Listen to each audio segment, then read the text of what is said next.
ઈદે મિલાદને લઈને સુરત શહેરમાં વિવિધ જગ્યાએ પોલીસ દ્વારા રિહર્સલ કરવામાં આવ્યું છે। આજે ભાગળ 4 રસ્તાથી પોલીસે પ્રસ્થાન કર્યું હતું।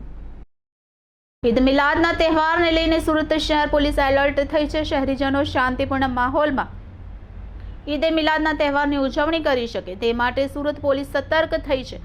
પોલીસ દ્વારા તમામ ઉચ્ચ અધિકારીઓ સહિત તમામ પોલીસ કર્મચારીને પેટ્રોલિંગ સહિતની કામગીરીમાં જોડાયા છે।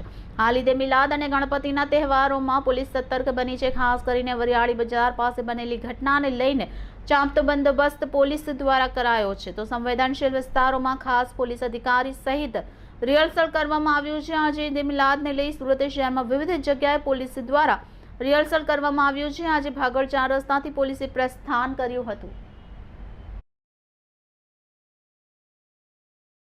जी साहब, આજે ઈદે મિલાદ બંદોબસ્તની રિહર્સલ પોલીસ દ્વારા કરવામાં આવશે। સમગ્ર શહેરમાં કાયદો અને વ્યવસ્થા જળવાઈ રહે તે માટેના પ્રયત્નો કરવામાં આવશે। પ્રજાજનોને અમે ખાતરી આપીએ છીએ કે પોલીસ તરફથી સંપૂર્ણ સહકાર મળશે। સુરત શહેર પોલીસ અને બહારના આવેલ બંદોબસ્ત ખડે પગે છે। સિટી કોડ ઉપર કરો।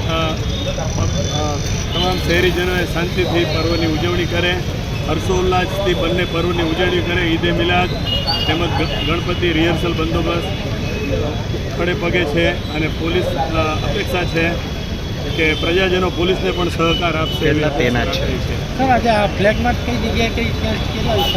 શહેરના મધ્ય વિસ્તારની અંદર જે ખાસ સેન્સિટિવ વિસ્તારો છે ત્યાં જ્યાં મિક્સ વસ્તી રહે છે ત્યાં પેટ્રોલિંગ રહેશે।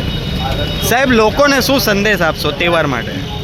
લોકોને પોલીસ તરફથી અમે શાંતિનો સંદેશ આપીએ છીએ અને પ્રજાજનો પણ શાંતિ રાખી અને તહેવારો હર્ષોલ્લાસ ઉજવે એવી અપેક્ષા રાખીએ છીએ। જય હિન્દ, જય ભારત।